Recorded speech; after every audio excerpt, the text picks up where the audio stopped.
Hello students, welcome to the class. Today we are going to study civics.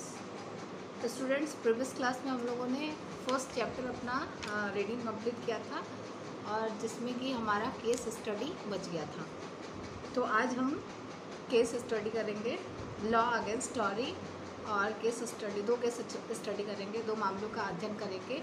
एक ऐसा case जो dowry के against law जो बनाया गया उस पे है और एक हिस्ट्री ऑफ डिसेंट पे है। तो सबसे पहले हम देखते हैं, केस स्टडी करते हैं लॉ अगेंस्ट डाउरी। ठीक है। Dowry is a deep rooted evil practice of the society. Many women of the country faced humiliation, embarrassment and even extreme torture for the unjust system of dowry. अगर हम बात करें तो dowry यानी कि दहेज समाज की एक बहुत ही बोल सकते हैं गहरी बुराई है। मतलब दहेज एक बहुत ही पुरानी प्रथा है और ये एक बहुत ही बोल सकते हैं एक इविल है, बुराई है। Many women of the country faced humiliation, बहुत ही औरतों को हमारे बोल सकते हैं कि कंट्री में बहुत सारी औरतों के सामने उनको अपमान सहना पड़ता है, ह्यूमलाइजेशन करते हैं, एम्ब्रेसमेंट करते हैं, यानी कि उनको बोल सकते हैं एम्ब्रेसमेंट करने का मतलब उन्हें लज्जित करते हैं, एंड इवन एक्सट्रीम टॉर्चर, और उनको बहुत ज़्यादा टॉर्चर करते हैं for the unjust system of dowry. ये जो बहुत ही अन्यायी जो सिस्टम है डाउरी दहेज, उसके द्वारा बहुत सारी औरतों को क्या करते हैं लोग, ह्यूमलाइजेशन करते हैं, मतलब कि बोल सकते हैं कि अपमान उनका करते हैं, उनको एम्ब्रेसमेंट करते हैं, उनको लज्जित करते हैं और उनको टॉर्चर करते हैं। ये सिस्टम जो है डाउरी, इसके द्वारा। Dowry is a gift. Dowry क्या है? तो डाउरी एक तरह का उपहार होता है इन कैश, या तो हम बोल लें कैश के रूप में, या फिर are kind a father gives to his daughters at the time of marriage. Dowry एक तरह का उपहार होता है जो या तो कैश में हो सकता है या फिर उसका और भी कोई रूप हो सकता है, जो एक फादर, एक पिता अपनी बेटी को देता है मैरिज के समय, यानी कि शादी के समय। However, people demand huge sums of money and other luxuries from the girl's family during marriage. अक्सर देखा जाता है कि जो लोग डिमांड करते हैं बहुत सारा पैसा, जब शादी मैरिज होती है तो गर्ल्स फैमिली से, लड़की के परिवार से बहुत ज़्यादा पैसों की डिमांड की जाती है, और उसके साथ ही साथ पैसों के साथ साथ और भी दूसरे लग्जरियस बोल सकते हैं बहुत और भी दूसरे आरामदायक सामानों की मांगे की जाती हैं गर्ल्स फैमिली से। If the girls parent are unable to fulfil the dowry demands, यदि जो गर्ल्स के पेरेंट्स होते हैं, यानी कि जो लड़की के पेरेंट्स होते हैं, अगर इस रकम को देने में वो अनेबल होते हैं, मतलब उस डिमांड को वो पूरा नहीं कर पाते हैं, the girl faces extreme torture to her husband's house, तो उस लड़की को अपने हस्बैंड के घर में बहुत ही टॉर्चर किया जाता है। Sometimes she is face to take the extreme step to committing suicide, कभी कभी तो उसके साथ इतना ज़्यादा बोल सकते हैं, उसको इतना ज़्यादा फोर्स किया जाता है कि वो अंतिम बोल सकते हैं स्टेप लेने को तैयार हो जाती है, आत्महत्या करने को भी तैयार हो जाती है। मतलब इतना मजबूर कर दिया जाता है इस दहेज को लेकर उस लड़की को कि वो आत्महत्या का स्टेप आत्महत्या जैसा कदम उठाने को भी तैयार हो जाती है।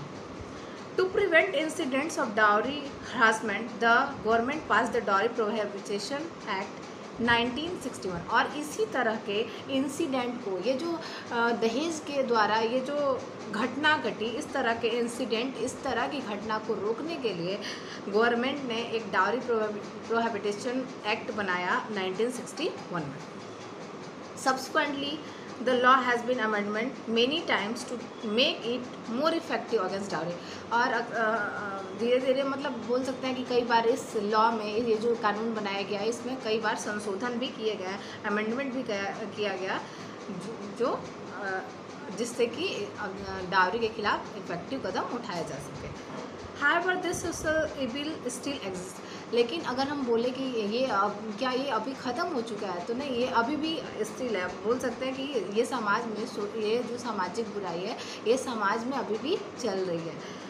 Even today when continue to face dowry related harassment, आज भी बोल सकते हैं प्राय आज भी वुमेन को लगातार, वुमेन्स के सामने लगातार जो डाउरी जो दहेज से रिलेटेड यातनाएं हैं वो दी जाती हैं। Many people do not report dowry cases fearing social stigma, बहुत सारे लोग बोल सकते हैं कि ये इस डाउरी का रिपोर्ट नहीं लिखवाते हैं कि बोल सकते हैं कि सोशल सामाजिक डर से वो इस डाउरी के केस को, दहेज के केस को रिपोर्ट नहीं कराते हैं। A law can only be effective if citizens are aware.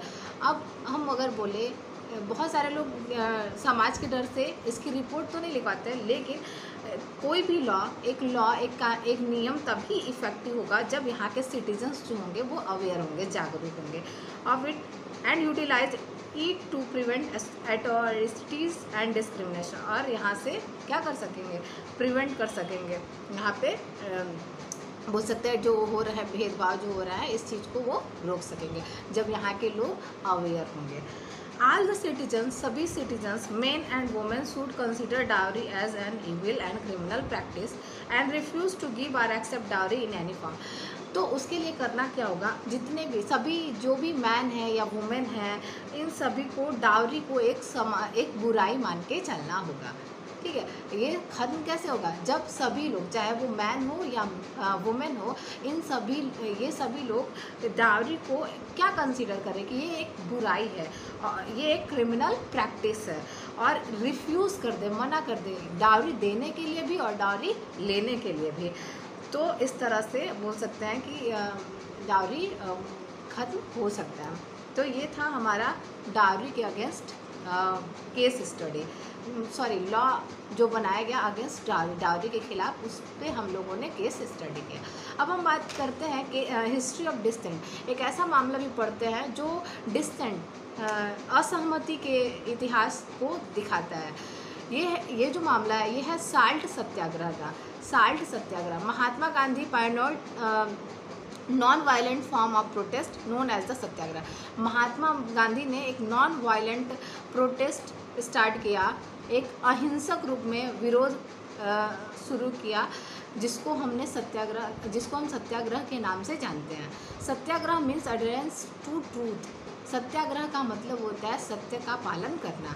As Gandhi ji said, जैसा कि गांधी जी कहते थे, Satyagraha is a weapon of the strong. Satyagraha एक हथियार है स्ट्रांग का। It admits of no violence under any circumstance whatsoever. मतलब इसमें क्या होता है कि इसमें हम कभी भी किसी भी मामले में हम वायलेंस नहीं, कोई भी किसी भी परिस्थिति में हम हिंसक तरीके से लड़ाई नहीं कर सकते। And it ever insist upon truth, और ये हमेशा हम जो लड़ाई करेंगे वो सच के लिए करेंगे। Our freedom struggle led by Gandhi ji, हमारा जो फ्रीडम स्ट्रगल था, हमारा जो स्वतंत्रता के लिए संघर्ष चल रहा था, उसको लीड किया था गांधी जी ने। ये गांधी जी के नेतृत्व में लीड किया गया था। So many instances of mass protest, जिसमें कि देखा गया कि इसमें बहुत ज़्यादा लोगों ने साथ दिया, जिसको हम मास प्रोटेस्ट के नाम से जानते हैं, based on the principle of Satyagraha. और ये जो मास प्रोटेस्ट किया था, यानी कि बहुत बड़े पैमाने पे लोगों ने इसका विरोध किया था, ये जो विरोध था ये भी सत्याग्रह के प्रिंसिपल पे आधारित था। Satyagraha has influenced movement for social justice around the world. Satyagraha इसके बाद प्रभावित हुआ, ये जो सत्याग्रह है ये इन्फ्लुएंस्ड किया मूवमेंट को सोशल जस्टिस के लिए पूरे वर्ल्ड में। Such as the civil right movement in America, जिस तरह से सिविल राइट मूवमेंट चलाया गया अमेरिका में, जो कि मार्टिन लूथर किंग के द्वारा चलाया गया। एंड नेल्सन मंडेलाज स्ट्रगल और नेल्सन मंडेला का जो स्ट्रगल था अगेंस्ट अपार्थाइड इन साउथ अफ्रीका। साउथ अफ्रीका में अपार्थाइड यानी कि जो रंग को लेकर जो भेदभाव होते हैं उसके अगेंस्ट मूवमेंट किया था नेल्सन मंडेला ने, वो साउथ अफ्रीका में किया था। ये सब भी बोल सकते हैं सत्याग्रह से ही प्रेरित हुए थे वो लोग और वहाँ पे स्ट्रगल किए थे। One of the most remarkable incident of our freedom struggle was the salt Satyagraha. अगर हम बात करें कि एक बहुत ही जो रिमार्केबल घटना है हमारे फ्रीडम स्ट्रगल की, वो है साल्ट सत्याग्रह एंड द डांडी मार्च। और डांडी मार्च जो लेड बाय महात्मा गांधी, जो महात्मा गांधी के द्वारा चलाया गया।